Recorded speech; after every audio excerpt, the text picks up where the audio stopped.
In the weeks ahead, I also look forward to sitting down with Governor Romney to talk about where we can work together to move this country forward. Welcome back to CBS This Morning. 3 weeks after President Obama made that victory speech, he and Mitt Romney will meet at the White House today for lunch. It is expected they'll talk about some of the issues they debated during the campaign: taxes, entitlements, and the fiscal cliff. Joining us now, Stuart Stevens, who was Governor Romney's chief campaign strategist. He sparked some political controversy yesterday with an op-ed in the Washington Post defending the Republican candidate. Good morning, Stuart. Good morning, Charlie. Good to see you. We'll talk about the op-ed in a moment, but everything that I hear from the Romney camp since the election is that everybody in the camp thought they were going to win until the voting took place. Well, we were optimistic. The numbers, if you go back and you look at the public polls, were tied. Some of them had us ahead. Some of them had the president a little bit ahead. Usually in those situations, incumbents get what they get in the tracking. So there was reason to be optimistic. But we were always realistic about this. It was a very tough fight from the very beginning. Stu, do you think the reason that Mitt Romney lost was the ideas that he laid out during the campaign, or were you just outgunned on the ground game? I certainly don't think it was the ideas. I think that the ideas carried the day for us, and that the success that we had, though it obviously wasn't enough to win the race, was based on the candidate, Mitt Romney, and on his ideas. There were two very different campaigns that were run. It's fascinating to look at. When you listen to the Obama campaign, and let me be the first to say they ran a great campaign. It was a campaign they could have lost and they won, and that's the definition of a great campaign in my book. They ran very state-specific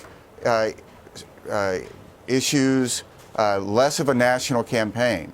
That was not why Governor Romney was running. He wanted to talk about big national issues: debt, entitlements, the future of the country. He wanted to put big questions before the country, and he did that. And I think the comparison of those two was striking. It was striking in the debates. Yeah, why does that have to be mutually exclusive, though? It you doesn't. took up big ideas and also do well with your ground game and in each state. He did.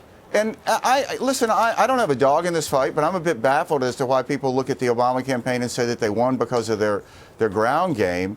At face value, when they turned out more voters 4 years ago than they did this time, I would give them more credit for their message in those states, rather than just their ground game. I think it's somewhat underselling what the Obama campaign did in their messaging capability to say it was just a ground game. Sure, let's talk about who voted. I mean, you've made a point in the op-ed that Romney won people who make more than $50,000. We have the governor speaking about the fact that the Obama campaign paid its voters, and certainly its lower income voters. That seems to me a bit sour grapes. I don't think that's what he was saying. I think he was saying that there was an effort that the incumbent used, as many other incumbents have used, to reach out to constituents. That's something we've seen in politics going back for a long time. They did it effectively, and they had certain groups that they wanted to do well with, and they did well with. We had certain groups that we wanted to do well with, and we would have won if we had done better with them.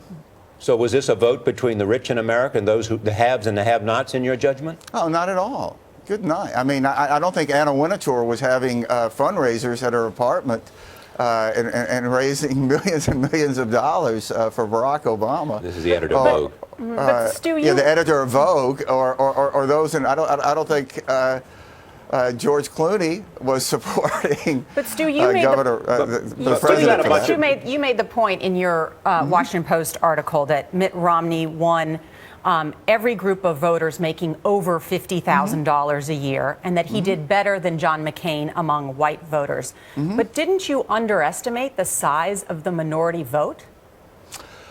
Well, I think it's a case where the Obama campaign did a very good job of speaking to voters who felt that his presidency had been a success. And when you looked at the numbers in this, there was a sharp divide between those that felt that the president had been successful and those who felt that they weren't. That's not uncommon. No, but Stu, you guys were telling us.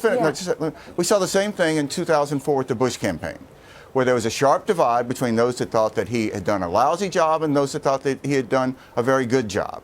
And the battle in that campaign was for each campaign to turn out those who thought that each side had done a good job. They were able to turn out those that thought that the president had done a successful job. I think that they spoke to their messaging spoke to them.